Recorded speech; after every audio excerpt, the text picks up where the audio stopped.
A porta da frente não estava trancada. Ouvi a voz dela vinda do andar de cima, suave e familiar, mas dirigida a outra pessoa. Também te amo, meu bem, ela sussurrou, e o som me prensou contra a parede da entrada, me transformando num fantasma na minha própria casa.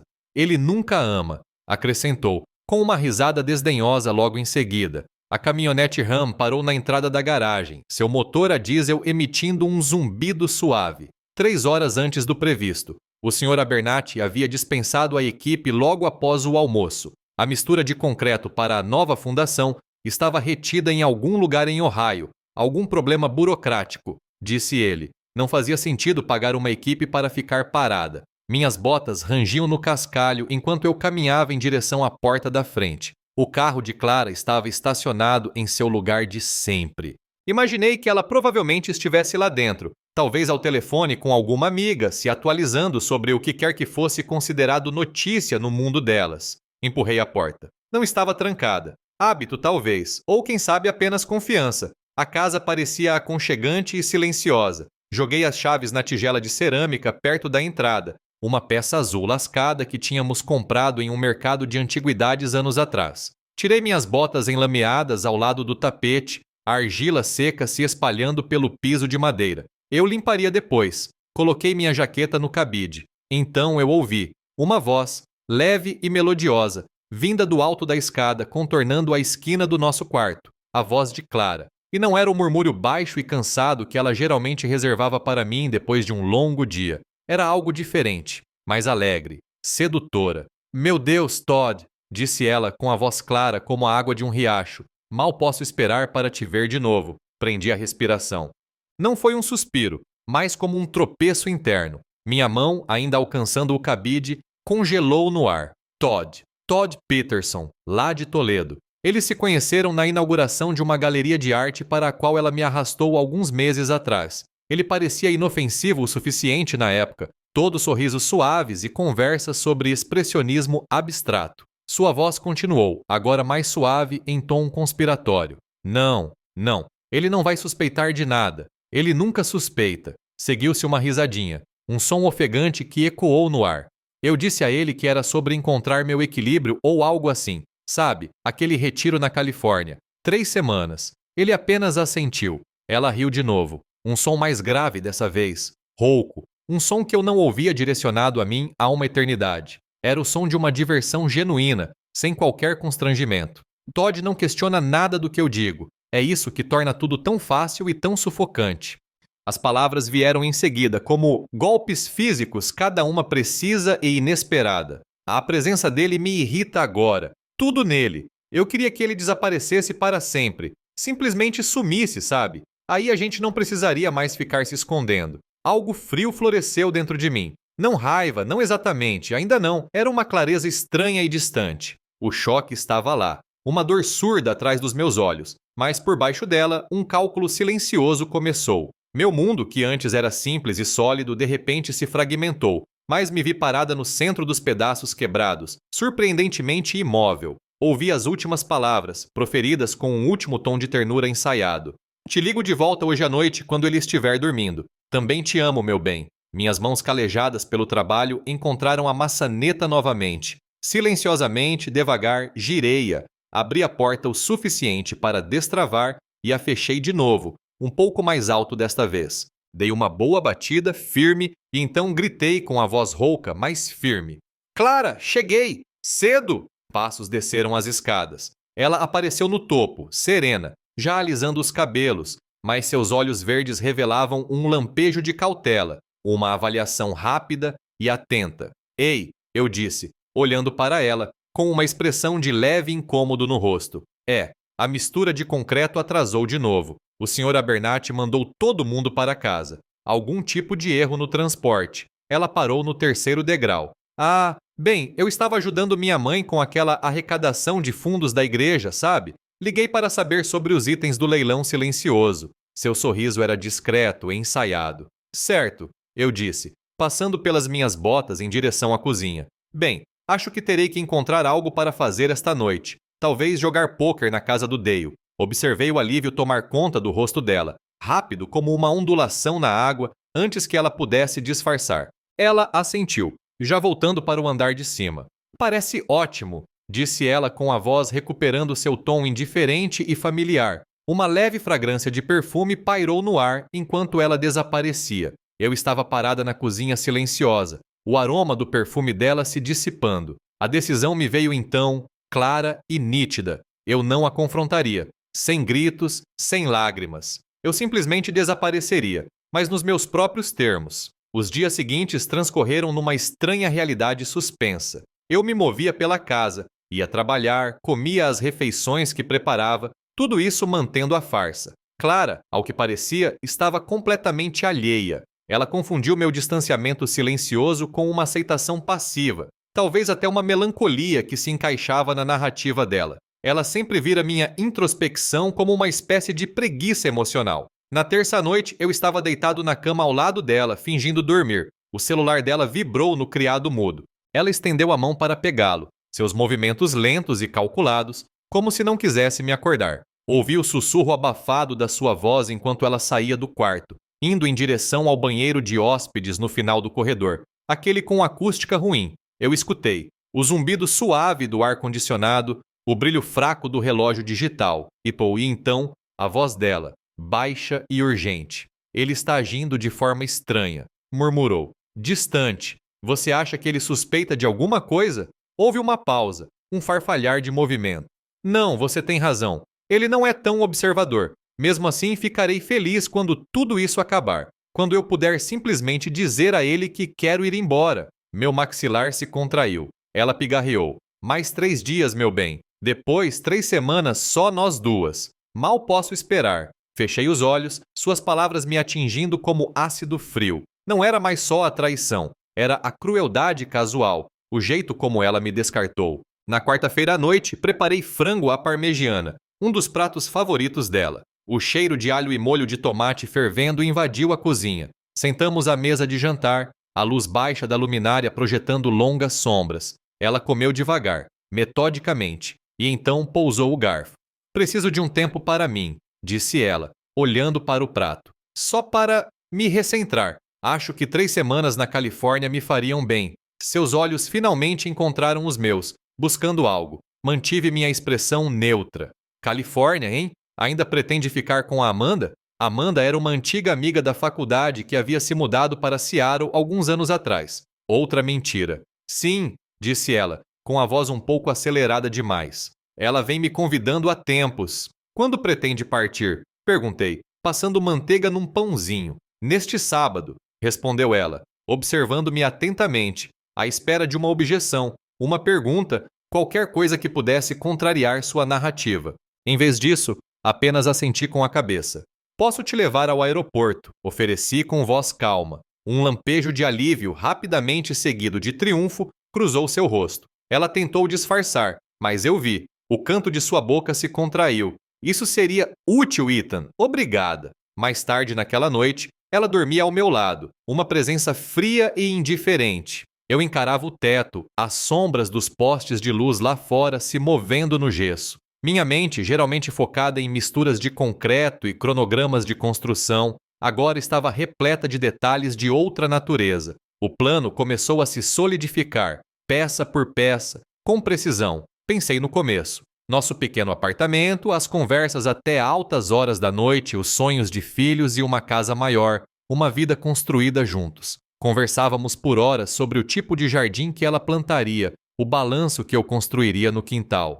Quando tudo isso se transformou nessa mentira silenciosa e sufocante? Quando essa esperança em seus olhos se tornou o reflexo de outra pessoa? Pela manhã, o porquê já não importava. A única coisa que tinha alguma importância era o que fazer a seguir. Na manhã de quinta-feira, liguei para o trabalho dizendo que estava doente. Disse que estava com uma virose. O Sr. Abernathy resmungou, mas entendeu. Então, fiz outra ligação. Era para Ben Carter. Tínhamos estudado juntos no ensino médio, jogávamos futebol americano no mesmo time. Ele agora era um dos corretores de imóveis mais ocupados do condado, especializado em vendas rápidas e sem complicações. Ben, é o Ethan Miller, eu disse quando ele atendeu.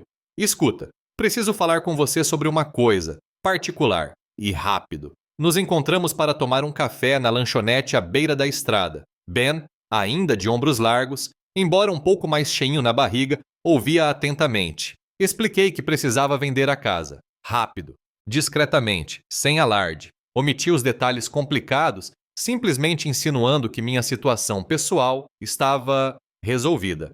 Olha, para uma venda rápida, especialmente se você quiser manter tudo em segredo, provavelmente estamos falando de compradores à vista, disse Ben, mexendo o café. Isso significa um pouco abaixo do valor de mercado, mas podemos agir rápido. De quanto? O mais rápido possível, respondi, empurrando um envelope pardo pela mesa. Dentro havia uma procuração conjunta, assinada anos atrás durante nosso refinanciamento. Ela permitia que qualquer um de nós agisse sozinho em assuntos imobiliários. Isso deve resolver tudo. Ben olhou para o documento e depois para mim com uma pergunta nos olhos. Ele não a fez, apenas assentiu lentamente. Certo, Ethan, vou fazer algumas ligações. Vou conseguir algumas propostas até a semana que vem. Ben, eu disse baixinho, minha voz mal se sobrepondo ao burburinho matinal da lanchonete. Há algum tempo que deixou de ser um lar. Depois de me despedir de Ben, dirigi direto para o banco. O ar lá dentro estava fresco, com um leve cheiro de café velho e dinheiro.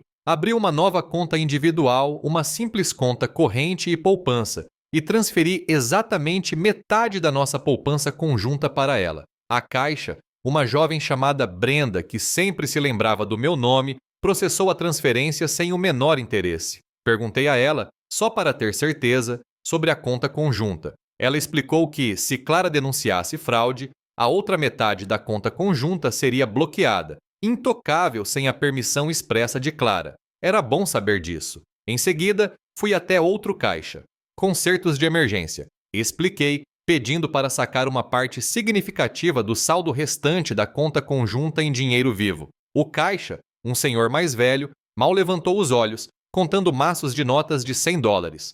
O peso do maço de dinheiro em minhas mãos parecia substancial, uma promessa tangível. Minha próxima parada foi o pequeno e discreto prédio que abrigava os cofres. Peguei um revólver antigo, um 38 Special que meu avô havia me dado, do meu cofre. Era para proteção, ele sempre dizia. Agora, parecia um símbolo de outra coisa. Pensei no dinheiro, um maço grosso que não caberia em uma carteira normal. Guardei-o no fundo de um bolso interno da minha jaqueta de trabalho, planejando protegê-lo melhor mais tarde. Em seguida, uma visita à concessionária. O novo sedã de Clara, um importado prateado que ela insistira em ter, brilhava na nossa garagem. Com a procuração, não tive dificuldade em vendê-lo. Disse ao vendedor que ela estava viajando para o exterior por um longo período. Ele assentiu, mais interessado na comissão rápida do que nos detalhes. A oferta em dinheiro foi razoável, considerando a rapidez, e foi direto para minha nova conta pessoal. De volta a casa, acessei seu portfólio de investimentos online.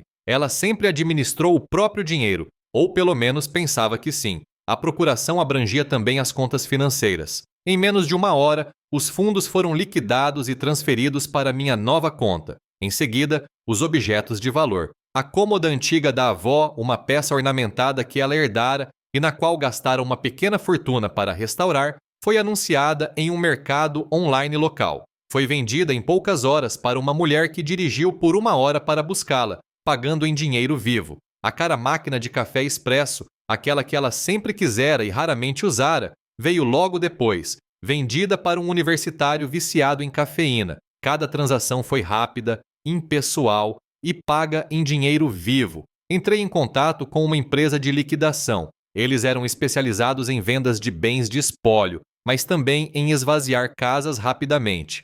Expliquei que estava me mudando e precisava me livrar de tudo. Eles agendaram uma equipe para sexta-feira de manhã depois que Clara fosse embora. Apenas meus itens essenciais permaneceriam. Minhas ferramentas, minha velha poltrona, os livros surrados que eu tanto amava. Liguei também para as companhias de serviços públicos. Gás, eletricidade, água, tudo seria desligado depois de sábado, o dia em que Clara deveria ir embora. Paguei as últimas contas, certificando-me de que tudo estava em ordem. Então comecei a arrumar minhas coisas. Minha velha caixa de ferramentas de alumínio, pesada de chaves e serras. Uma mochila com algumas mudas de roupa. O exemplar surrado de Lonesome Dove. A fotografia desbotada dos meus pais no dia do casamento deles. Essas eram as coisas que realmente me pertenciam. Foram para a cabine da minha caminhonete, prontas para partir. Fiz uma reserva num motel nos arredores da cidade, um lugar perto da rodovia, para o fim de semana. As visitas às casas que o Ben estava organizando começariam no sábado. Eu não queria estar aqui para isso. Na sexta-feira, meu último dia de trabalho, finalizei todos os detalhes. Terminei a concretagem que havia começado e entreguei os arquivos do projeto a um encarregado júnior. Disse ao Sr. Abernathy que tinha alguns assuntos familiares que exigiam minha ausência por tempo indeterminado. Ele me olhou, um olhar longo e avaliador, e apenas assentiu. "Cuide-se, Ethan", disse ele. A casa parecia mais vazia quando voltei, não apenas por causa do que eu havia vendido, mas porque a vida que havíamos construído já havia sido empacotada, item por item, lembrança por lembrança. Estava pronta para sua transformação final. Não senti remorso, nem um pingo de culpa. Apenas uma satisfação arrepiante com a precisão do meu desmoronamento. Era um plano complexo, mas eu estava construindo algo novo. Ou melhor, desmontando algo antigo. A manhã de sábado amanheceu clara e fresca. A caminhonete ronronava pacientemente na entrada da garagem, enquanto eu carregava as malas de Clara na carroceria. Ela havia levado roupas para 3 semanas, o suficiente para um pequeno exército, para seu suposto retiro na Califórnia. Estava alegre, falando animadamente sobre as aulas de yoga que faria e os workshops de mindfulness que frequentaria. Sua voz era leve, tranquila, alheia a tudo. A ironia não me passou despercebida. No aeroporto, a habitual correria de viajantes nos envolvia. Caminhamos até o portão de embarque, a mão dela repousando levemente no meu braço, um gesto protocolar. No controle de segurança, ela se virou. Um beijo rápido e vazio na minha bochecha, os lábios frios e secos. "Obrigada, Ethan", disse ela, já olhando para além de mim, ansiosa para ir embora. Então ela se foi, engolida pela multidão de passageiros. Observei a partir um pequeno sorriso quase imperceptível brincando em meus lábios. "Adeus, Clara", sussurrei, as palavras se perdendo no zumbido do aeroporto. Parecia menos uma despedida e mais um ponto final no fim de uma frase muito longa. Voltei dirigindo para a casa. A sensação era diferente agora, completamente vazia, mesmo com minha caminhonete ainda na entrada. O carro de Ben Carter já estava lá, estacionado ordenadamente junto à calçada. Ele estava na varanda, prancheta na mão, com alguns potenciais compradores já circulando por perto. Parei o carro, estacionei e caminhei em sua direção. "Bom dia, Ben", eu disse, entregando-lhe as chaves da casa. O metal estava frio na minha palma, mas logo a sensação desapareceu. "Ela é toda sua."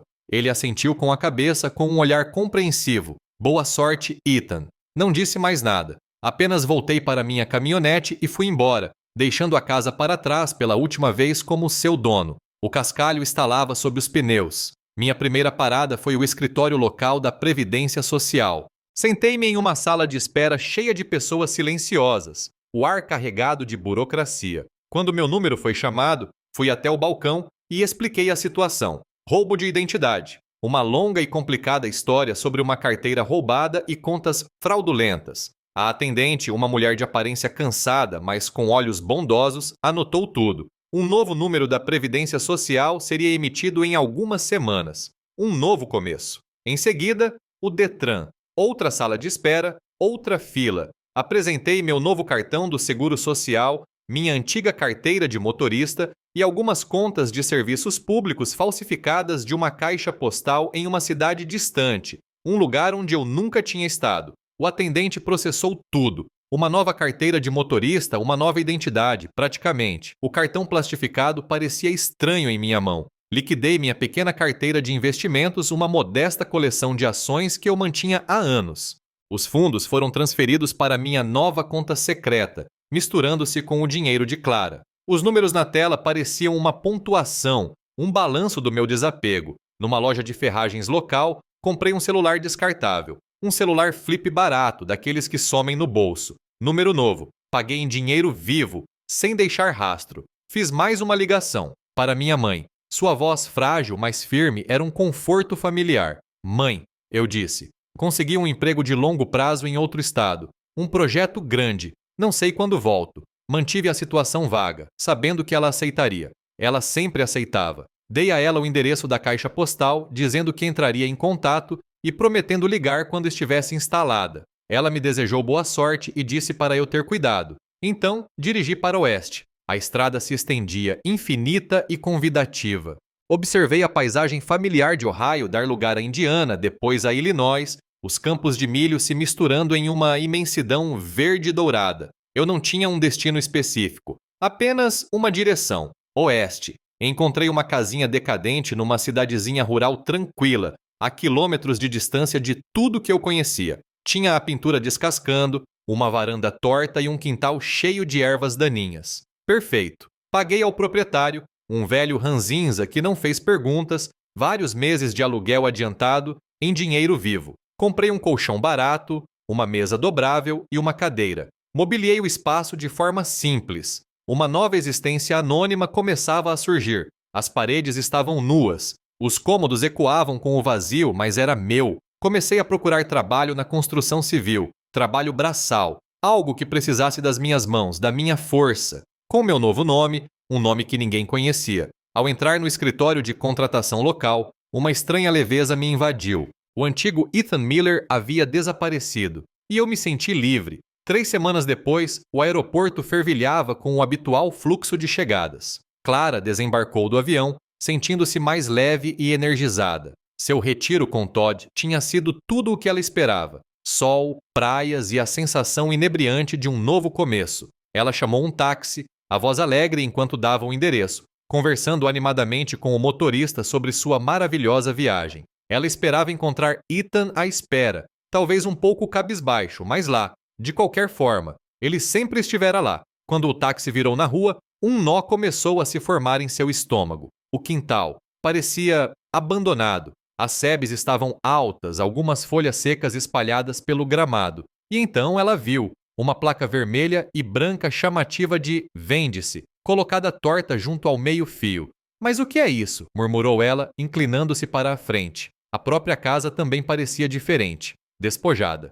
As cortinas tinham sumido das janelas, os vasos de flores da varanda. O taxista olhou para ela pelo retrovisor. "Este é o endereço certo, senhora. Parece um pouco vazio." Clara procurou as chaves na bolsa, sentindo os dedos repentinamente desajeitados. Sim, é isso mesmo. Ela pagou o motorista com a mente a mil. Talvez Ethan estivesse apenas fazendo uma faxina de primavera? Uma reforma? Ela tentou abrir a porta da frente. Trancada. Que estranho. Ele geralmente a deixava destrancada para ela. Ela se lembrou da chave reserva, geralmente escondida debaixo do tapete perto da luz da varanda. Seus dedos se fecharam em torno do metal frio. Com um clique, a fechadura destravou. Ela empurrou a porta, entrou e soltou um suspiro de surpresa. Vazio. Completamente. A entrada onde a tigela de cerâmica sempre ficava havia desaparecido. A sala de estar, onde ficava o grande sofá modular, onde as fotos emolduradas do casamento e das férias em família costumavam estar penduradas.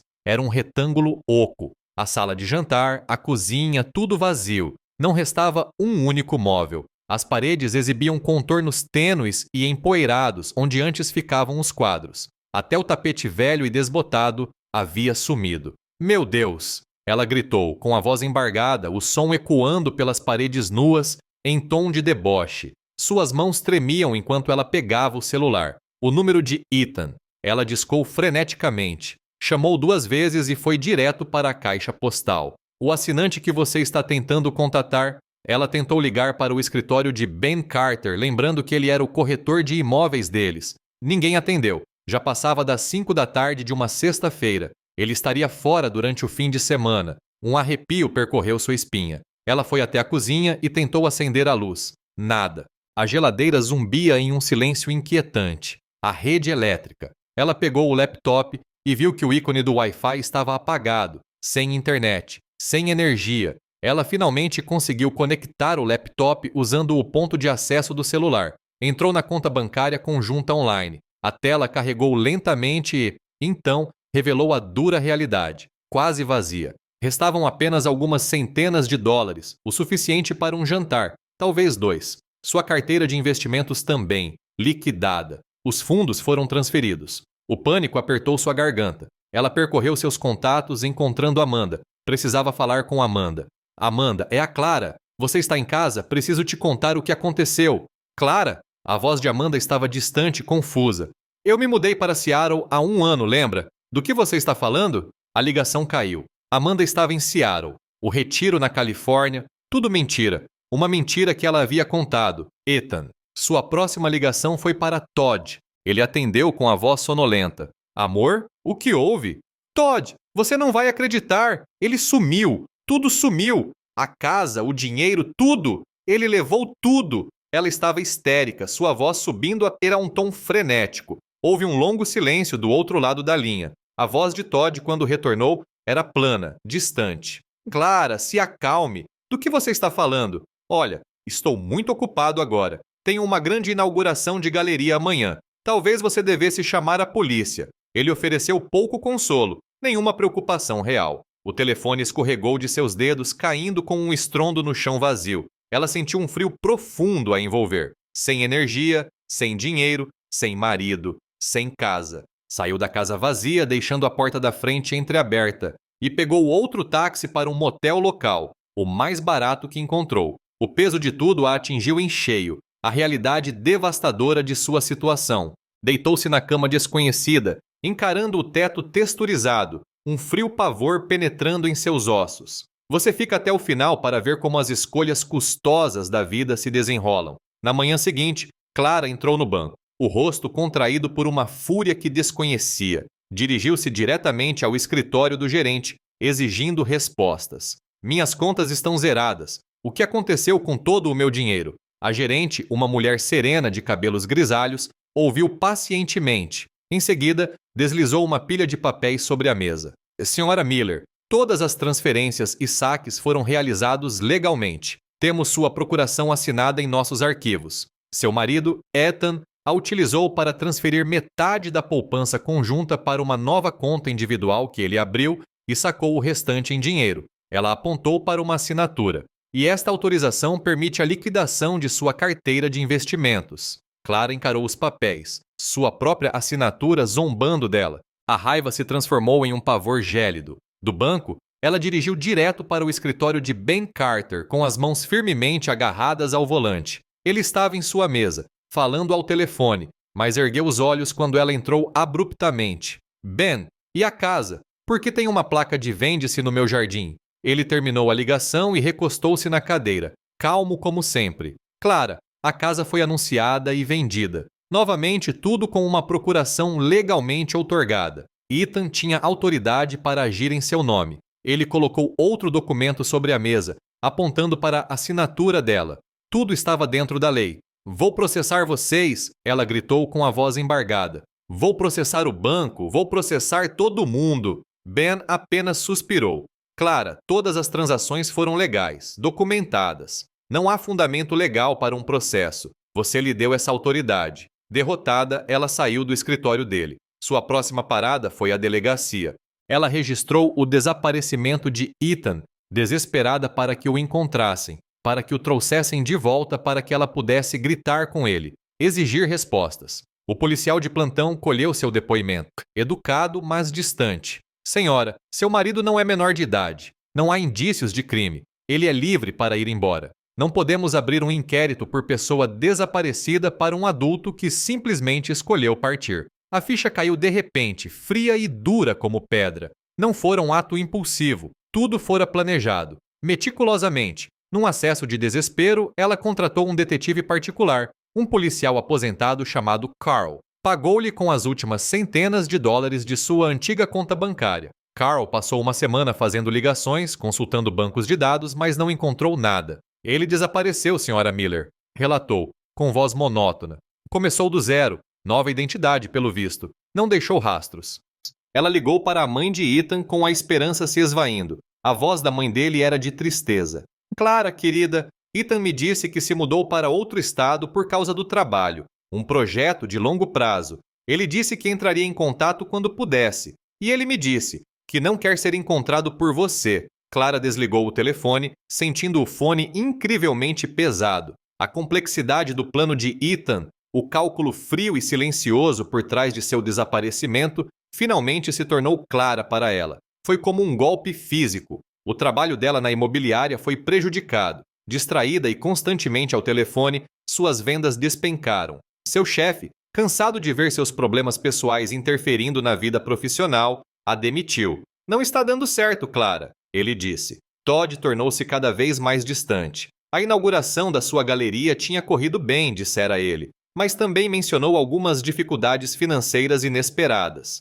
As suas chamadas tornaram-se menos frequentes, a sua voz mais fria. Certamente não se ofereceu para ajudar. Então chegou a carta, de um escritório de advocacia. Exigia que ela desocupasse imediatamente a sua antiga casa. Os novos proprietários estavam tomando posse. A casa que ela chamava de lar, a vida que ela considerava garantida, agora havia desaparecido para sempre. Sem dinheiro, sem casa, sem emprego e sem apoio, Clara se sentia completamente sozinha. Tentou entrar em contato com seus amigos, aqueles em quem havia confidenciado sobre Todd e sua infelicidade com Ethan, mas a verdade sobre sua situação, os detalhes sórdidos do caso e da traição, os deixavam desconfortáveis. As ligações não eram atendidas. Os convites pararam de chegar. Um isolamento denso e sufocante a envolveu. Ela não teve escolha. Pegou seus últimos dólares e se hospedou em um motel barato de longa permanência nos arredores da cidade. Sua vida, antes tão confortável, tão promissora, estava em ruínas. A vida entrou num ritmo constante na pequena cidade do meio-oeste. Minha nova identidade parecia menos um disfarce e mais uma segunda pele. Encontrei trabalho estável na construção civil, carregando madeira, concretando, assentando tijolos. Era um trabalho honesto e o suor me fazia bem, uma sensação de purificação. O anonimato era um bálsamo. Ninguém sabia do meu passado, ninguém julgava minhas escolhas. A rotina tranquila, os dias previsíveis, traziam uma paz que eu nem sabia que me fazia falta. Minha pequena casa, mobiliada com simplicidade, era só minha. Ocasionalmente, movida por uma curiosidade silenciosa, eu visitava a biblioteca local. Escondida num canto, usava um computador para consultar os arquivos de notícias online da minha antiga cidade. Eu não estava procurando confusão, apenas um desfecho, dizia a mim mesma. Algumas semanas depois de ter ido embora, um pequeno artigo me chamou a atenção. Ex-cônjuge insatisfeita causa tumulto em banco local. Nenhum nome foi mencionado, mas a descrição de uma mulher histérica exigindo respostas sobre suas contas não deixava dúvidas. Clara. Mais tarde, apareceu um pequeno aviso, escondido na seção de documentos legais. Um aviso de execução hipotecária de uma propriedade que pertencia à mãe de Clara. A senhora havia feito um empréstimo hipotecário reverso anos atrás. Um empréstimo que Clara deveria administrar. Senti uma pontada, uma breve e aguda percepção do efeito cascata das minhas ações. Mas passou rápido. As escolhas dela, as consequências dela. Então chegou uma carta registrada na minha caixa postal. O remetente era um escritório de advocacia da minha cidade natal. Reconheci o nome de alguns negócios da Clara. Abri a carta com um abridor que eu tinha comprado na loja de ferragens. Era uma intimação formal detalhando a suposta parte dos bens que cabia a Clara e exigindo saber meu paradeiro. Era fria, legalista, desprovida de qualquer apelo pessoal. Caminhei até a fogueira no meu quintal, aquela que eu mesmo construí. Amassei a carta na mão e acendi um fósforo. O papel pegou fogo rapidamente, virando cinzas negras. O vento espalhou os restos pela terra, irrecuperáveis. Para minha nova identidade, para meu novo lugar. Não senti culpa, apenas uma satisfação sombria, uma espécie de justiça, feita silenciosamente. Mais tarde, através de outra notícia anônima sobre negócios imobiliários locais, fiquei sabendo que Todd havia desaparecido completamente da vida de Clara. Aparentemente, ele não conseguia lidar com o drama, nem com os novos problemas financeiros dela. Ele simplesmente seguiu em frente. Assim como eu, comecei uma pequena horta no meu quintal. Tomates, pimentões, algumas ervas. A sensação da terra fértil entre os meus dedos, o cheiro de terra fresca, traziam uma profunda sensação de conexão com a natureza. Havia uma alegria simples em observar as coisas crescerem, no ritmo constante da natureza. Na lanchonete local que eu frequentava, conheci uma senhora mais velha chamada Marta. Ela se sentava sozinha no balcão quase todas as manhãs, lendo o jornal. Começamos com acenos casuais, depois passamos a cumprimentos educados e, eventualmente, a conversas leves sobre o tempo, as fofocas da cidade, o funcionamento da vida em uma cidade pequena. Uma amizade, lenta e constante, começou a florescer. Muitas vezes pensei em como era libertador viver sem fingimento. sem o peso constante e sufocante do desprezo de Clara, sua irritação mal disfarçada. Ela queria que eu desaparecesse para sempre. E eu desapareci. Só que não da maneira que ela imaginava. Não no ar, mas em uma vida diferente. Uma vida criada por mim. O passado parecia uma vida inteira diferente. Uma história que eu lera num livro, sobre um personagem que mal reconhecia. O homem que fora Ethan Miller, o marido, o operário da construção civil, o enganado. Ele se fora. Em seu lugar, estava alguém novo, livre do fardo das mentiras e da traição. Renascido. Meses se transformaram em um ano. Minha nova vida nesta cidade tranquila criou raízes profundas. A obra mantinha minhas mãos ocupadas e minha mente lúcida. Marta e eu tomávamos café juntas quase todas as manhãs, e suas histórias sobre a história da cidade preenchiam lentamente as lacunas do meu novo cenário. O passado, minha vida com Clara, se distanciava, quase esquecido, como um sonho que se desvanece com a luz da manhã. Mas alguns fantasmas ainda persistem. Eu ainda consultava as notícias da cidade antiga online com menos frequência agora, mas o hábito continuava. Um dia, um breve aviso em um jornal regional menor chamou minha atenção. A casa da mãe de Clara havia sido vendida. A velha senhora tinha se mudado para a casa de parentes em outro condado, um claro sinal de dificuldades financeiras. O efeito dominó, pensei novamente, ainda se espalhando. Descobri, através de fragmentos de informação reunidos na internet, que Clara havia passado por vários empregos temporários: corretora de imóveis, comércio varejista, cargos de assistente administrativa. Nenhum durou mais do que alguns meses. Seu estado emocional, sua falta de concentração, sua falta de recursos, tornavam impossível para ela manter qualquer estabilidade. Seu nome, antes associado à prosperidade e ambição, havia se tornado sinônimo de problemas financeiros, notificações de inadimplência, agências de cobrança de dívidas. A internet era uma cronista silenciosa e implacável de seu desmoronamento. Ela havia vendido os poucos pertences pessoais que conseguira salvar. Os pequenos presentes que eu lhe dera ao longo dos anos, as bugigangas que ela outrora prezava, agora eram trocados por aluguel ou mantimentos. Um contraste gritante com a liquidação descomplicada de sua vida que eu havia orquestrado. Ela escreveu cartas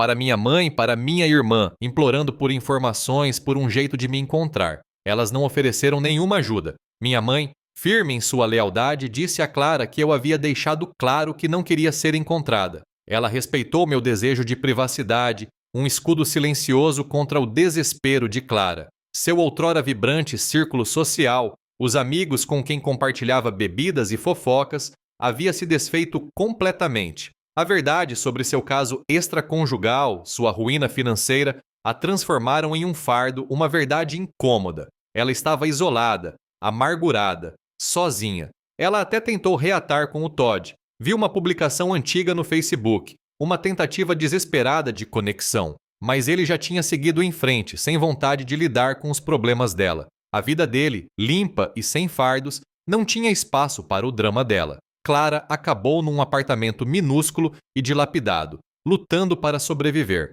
Um contraste enorme com o confortável lar suburbano que antes considerava garantido. Imagino que seus dias eram consumidos por arrependimento e raiva, uma compreensão vazia da dimensão de sua perda. Então, outra carta chegou à minha caixa postal. Esta não era de um advogado, era da própria Clara. Era longa, escrita à mão, com a caligrafia trêmula e borrada em alguns trechos. Um apelo desesperado. Li devagar, sentada à minha pequena mesa de cozinha. Ela admitiu seus erros. Confessou o caso, o engano. Implorou pelo meu retorno. Disse que não lhe restava nada, ninguém. Escreveu sobre o vazio, a solidão, sobre como pagar o preço final por seus atos. Como agora compreendia verdadeiramente o que havia perdido. Terminei a leitura. Uma pontada, um fantasma de emoção, surgiu dentro de mim. Não era compaixão, nem remorso. Era algo mais. Um encerramento silencioso e definitivo. As pontas soltas, finalmente amarradas. Eu sabia, com absoluta certeza, que jamais poderia voltar atrás. Que o antigo Ethan, aquele que ela havia traído, aquele que ela desejara que desaparecesse para sempre, realmente se fora. Desaparecera, como ela desejara. E eu estava contente com isso. Segurei a carta desesperada de Clara sobre a pequena fogueira no meu quintal, observando as bordas se enrolarem e escurecerem. No calor cintilante, vi meu reflexo no Inepesime perfecto. Um homem transformado, marcado pelo tempo e pelas escolhas, mas em paz. As palavras: por favor, Ethan, volte. Perdi tudo. Preciso de você. Queimaram junto com o papel, consumidas pela mesma indiferença que eu agora sentia. Não havia alegria em seu sofrimento, apenas uma profunda sensação de equilíbrio, uma conta finalmente acertada. O porquê realmente não importava mais. Apenas o que aconteceu e agora? Lembrei-me do desprezo de Clara pelas minhas histórias estúpidas sobre o trabalho e sorri. Minhas novas histórias eram simples, honestas e verdadeiramente minhas. As últimas brasas se transformaram em cinzas, espalhando-se na suave brisa do meio-oeste. Pensei na força silenciosa que havia descoberto dentro de mim, um instinto de sobrevivência que eu nem sabia que possuía. Minha vida simples continuou. Trabalho árduo, boa comida, sono reparador. Eu era um fantasma da minha antiga vida, um homem sólido e real na minha nova. O mundo de Clara, antes tão pleno e vibrante, agora refletia o vazio que ela havia criado para mim. Voltei para minha modesta casa, uma sensação de triunfo silencioso me invadindo. O sol da manhã começava a nascer, projetando longas sombras pelos campos. Servi-me de uma xícara de café, contemplando o novo dia, completamente livre. A história terminou, não com um estrondo, mas com o clique silencioso e resoluto de uma porta se fechando para o passado. Segurei a carta desesperada de Clara sobre a pequena fogueira no meu quintal, observando as bordas se enrolarem e escurecerem. No calor cintilante, vi meu reflexo. Um homem transformado, marcado pelo tempo e pelas escolhas, mas em paz. As palavras: por favor, Ethan, volte. Perdi tudo. Preciso de você.